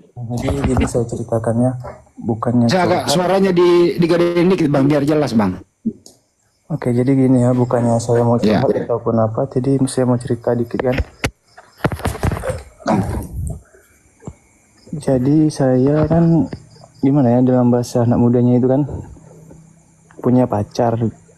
Kami ini beda agama. Pacar saya ini Islam dan saya kan Kristen. Jadi kami sering setiap malam, setiap hari itu kan debat-debat tentang agama siapa yang paling benar. Jadi dia tadi malam pembahasannya tentang malaikat. Jadi pertanyaan saya itu tentang malaikat pemikul ars. Itu Bang. Paham nggak Bang maksud saya Bang? Apa? Ngerti dong, ngerti. Lanjut. Pertanyaan saya, malaikat itu dalam Islam itu goib atau enggak Bang? Goib. Iya. Soalnya kan dijelaskan dalam ajarannya itu kan bahwasannya dari jarak antara daun telinga dan baunya itu kan sejauh 700 perjalanan burung. Benar Bang? Ya. Bukan Bang? Betul. Jadi kalau memang jadi itu pertanyaan saya Bang. Berarti malaikat itu goib ya Bang? Goib. Iya. Tadi udah itu pertanyaannya. Terus yang bingungnya di mana? Dengan sosok penggambaran malaikat Jibril oleh Nabi itu? Itulah Bang. Saya ingin belajar di situ Bang. Bahwasanya kan ketua malaikat itu Jibril ya Bang? Ketua malaikat Jibril enggak juga sih, bukan ketua sih, dia Allah tugaskan untuk memimpin tentara-tentara malaikat dan juga pengabaran wahyu gitu. Penghulu malaikat. Ketua. Dalam Islam itu Allah selalu menyuruh tuh 4 malaikat itu. Ada Jibril, ada Mikail, ada Israfil, ada satu lagi pencabut nyawa. Pencabut nyawa ini nggak disebut namanya siapa. Gitu. Nah, karena berhubung tugas Jibril itu salah satunya penyampaian wahyu, maka malaikat Jibril lah yang sering dibahas. Oh, jadi itu. Jadi Ya. Al-Baqarah ayat 97 julukan untuk malaikat Jibril itu juga seperti Ruh Al-Amin, Ruh Al-Qudus. Dan bisa juga disebut juga ketua para malaikat atau julukan atau pemimpin. Itu sih. Kenapa emang itu? Lanjut. Ini yang dibawa Israel. Israel itu ini Israiliyat, ikhwan. Tapi kenapa membahas malaikat ya, harusnya keimanan ya, aku sentuh Itu bang. dia mau kuasai Bunda nggak apa-apa. Silakan lanjut. Jangan ya. Ini kan Saya tadi udah bilang Bunda bahwasanya itu saya itu sudah mulai goyah dengan keimanan saya di Kristen gitu Bunda. Nah, oke, sebelum ke malaikat lagi, coba kabari kami goyahnya di bagian apanya? Tadi malam itu saya debat sama pacar saya itu Bang. Dia menjelaskan tentang ayat ini. Ini menarik. Ayat Ar-Rahman 19 sampai 21 dan ayat An-Niyah ayat 30 surah Ar-Rahman ayat 19 dan 21 dan surah Al-Anbiya ayat 33. Ini juga ya, sakti juga ya calon istri lu ya. Keren. Iya, itu dia apa Bang? Berambisi Bang mau masukkan saya Islam diajari tentang kebenaran-kebenaran, dikasih tahu dikasih tahu tentang kebenaran dalam Al-Qur'an. Mantap. Oke, nah terus goyang di imannya itu di bagian apanya gitu? Di bagian apanya? Iya Bunda, di mute noise Bunda, suara Bunda noise. Dia membiarkan 2 laut mengalir yang kemudian keduanya bertemu. Kores itu yang noise bang. Barajal Bahraini. Maksudnya itu kan memang ada kan di apa? Ya ada bang. Itu kan memang ada kan. Membiarkan laut mengalir. Samudra Atlantik dan Pasifik itu kan. Dan tidak bercampur betul. Ya, Bunda Rama aja dulu. Bunda Rama sama Bunda Rama, Horma. Lanjut aja, ini aku buka datanya ini. Kamu yang noise ya? Siapa yang noise? Terus Al-Anbiya ayat 33 itu maksudnya kan memang benar kan? Al-Anbiya.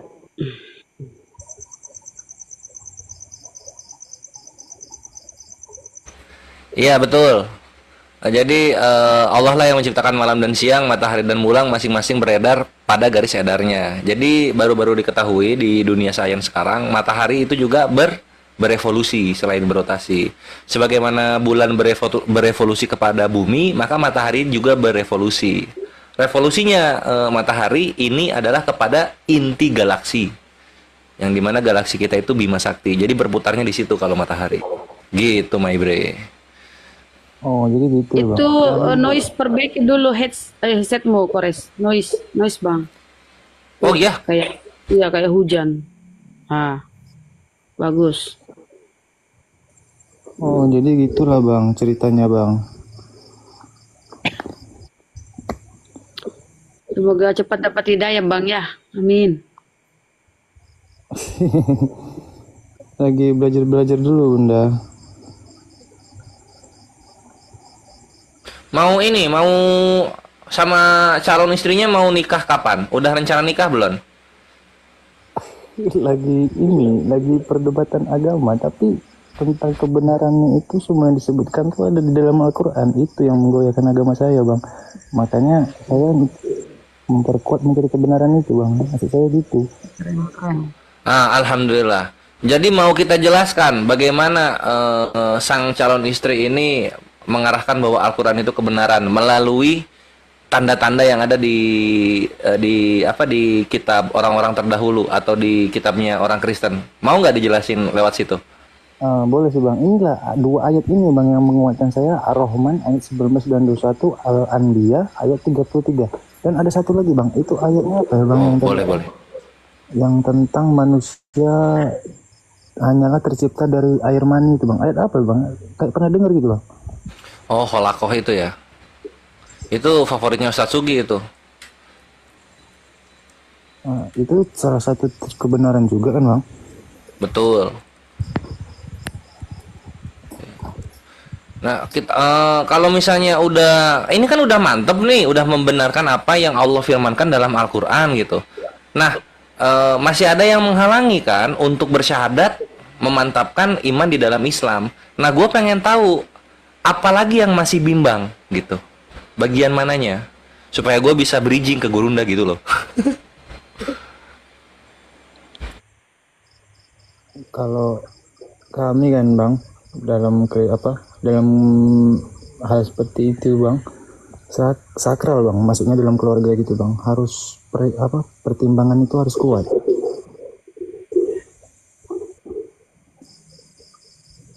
Iya.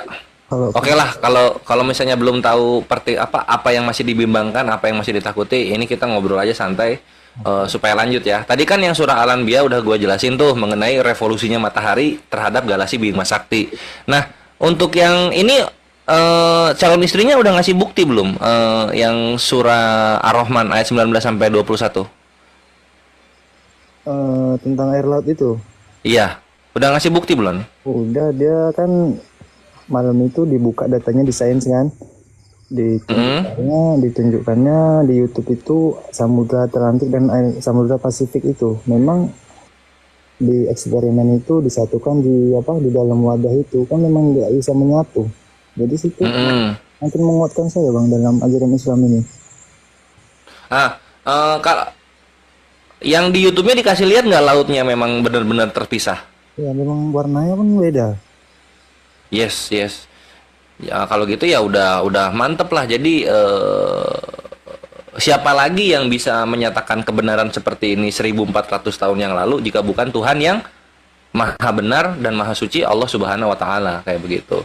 Dan Al-Qur'an itu menariknya, Horma, semua perkataannya itu terbukti dan bisa dibuktikan oleh orang-orang yang hidup di zaman apapun. Karakter manusia, sainsnya gitu kan. Lalu hukum-hukumnya yang tetap dijalankan oleh umat muslim sampai sekarang. Kemudian moralitas yang bisa diterapkan oleh seluruh manusia semua zaman gitu. Dari siapa lagi ini kalau bukan dari Tuhan yang Maha benar, lagi Maha penyayang, Allah Subhanahu wa taala. Berbeda dengan kitab-kitab yang terdahulu yang hukum-hukum yang ada di sana sejarah tinggal sejarah, cerita tinggal cerita, tidak bisa diterapkan lagi di sekarang dan kalah oleh perkembangan zaman kayak gitu.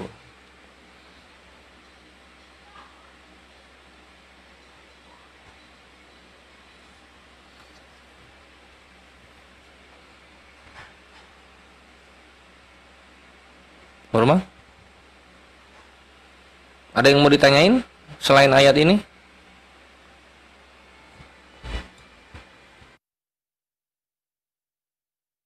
Waduh.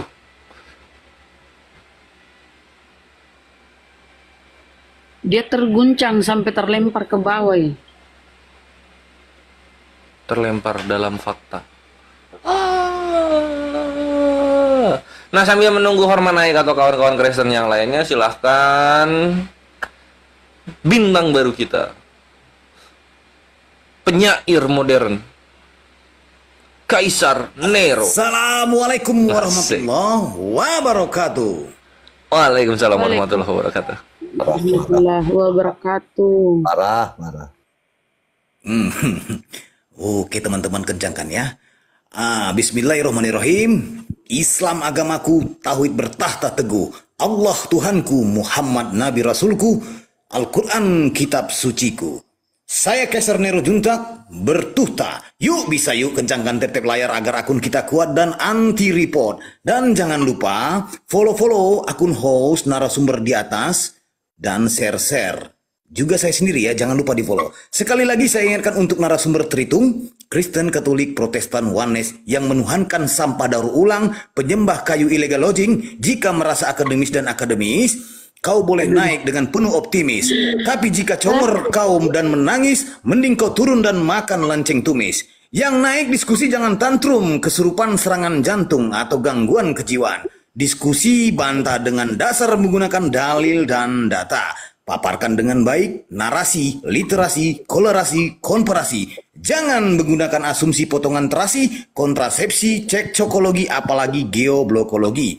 Narasumber di sini akan memberi dedikasi dan viewer di bawah mendapatkan edukasi.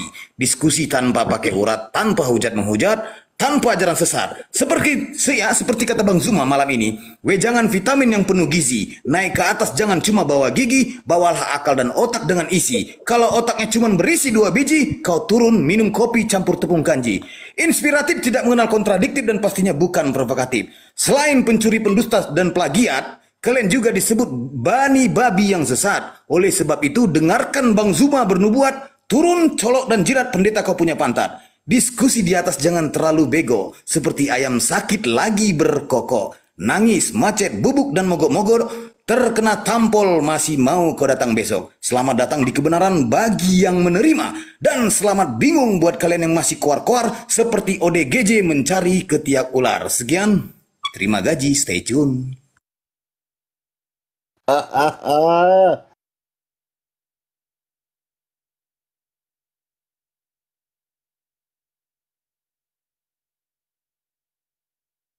Mantap, brother Kaisar. Kok sepi sih? Tet. Jadi siapa yang framing tadi? Dari bawah saya hampir 1 jam di sini. Banyak banget yang framing kalian ya. Aku kasih paham sama kalian noten-noten ya. Nggak usah di framing kami di sini. Apalagi Bang Zuma. Fakta lahirnya Gurunda Zuma Mukminin. Terang dan jelas bertuah lazim.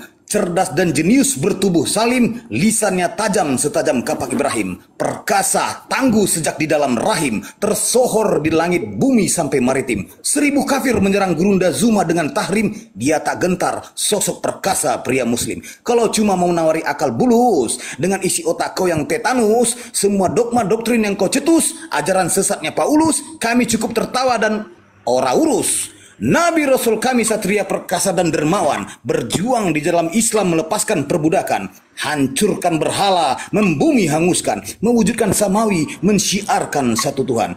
Jangan berharap masuk di surga Islam jika hidupmu masih menyembah pohon palam.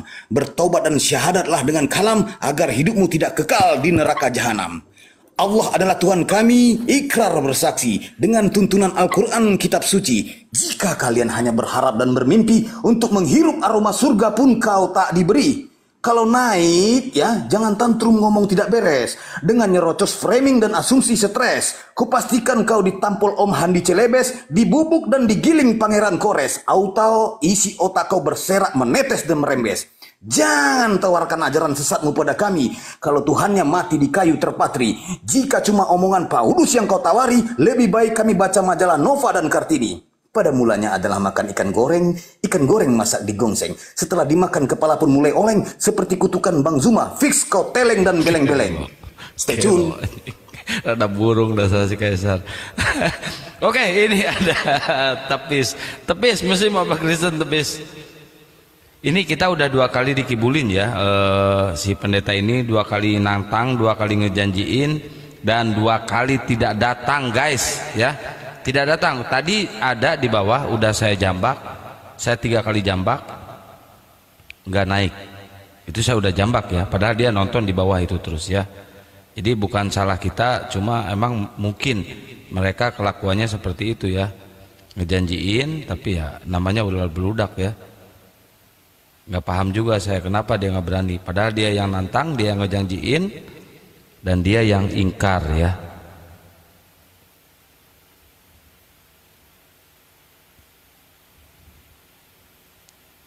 Ya, buat teman-teman Kristen yang masih mau diskusi silakan naik ke atas ya.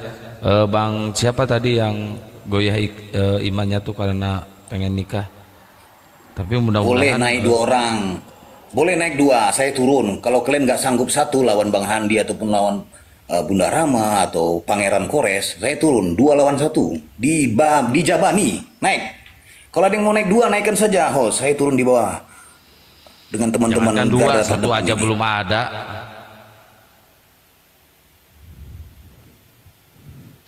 Ya, lalu lula muslim apa Kristen?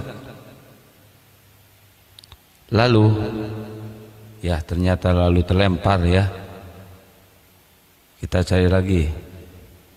Terlalu banyak yang minta naik, tapi kebanyakan yang muslim. Mau jadi narasumber kali ya? Nggak apa-apa, naik aja kalau mau jadi narasumber.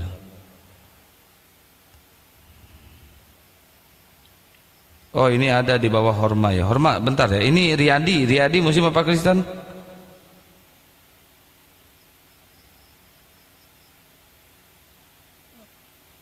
Oh Horma mungkin jaringannya nih. Kita naikin lagi. Ya Bang Horma, selamat pagi. Ya udah pagi ya. Ya udah mau pagi ini. Gimana Bang Horma? Mau syahadat sekarang? Kalau sekarang belum lah bang, masih. Oh ya udah belajar aja dulu ya, Bang belajar dulu Bang. Abang tanya-tanya dulu aja silakan. Soalnya apa bang ya? Masih butuh persiapan bang. Horma, pernah nggak kau ditanya oleh pacarmu, Yesus itu Tuhan atau utusan Tuhan? Kalau pacarmu nanya gitu, lu jawab apa sama dia? Sering. Apa lu jawabnya? Kalau saya bilang Tuhan, pasti jawabannya di ayat itu. Yesus itu hanyalah utusan. Apa ya ayatnya itu, lupa. Yohanes 17:3, Yohanes 5:30, Yohanes 14:28, Yohanes 11:41, banyak banget. Terus kalau kau sudah mengetahui Yesus utusan Tuhan, kenapa masih menuhankan Yesus? Nah, disinilah bahwasanya saya ingin belajar bang, mencari kebenaran dalam Islam. Mudah-mudahan. Makanya belajarnya terlalu jauh. Masalah Tuhan aja dulu, yang mana yang pantas disembah, gitu aja dulu.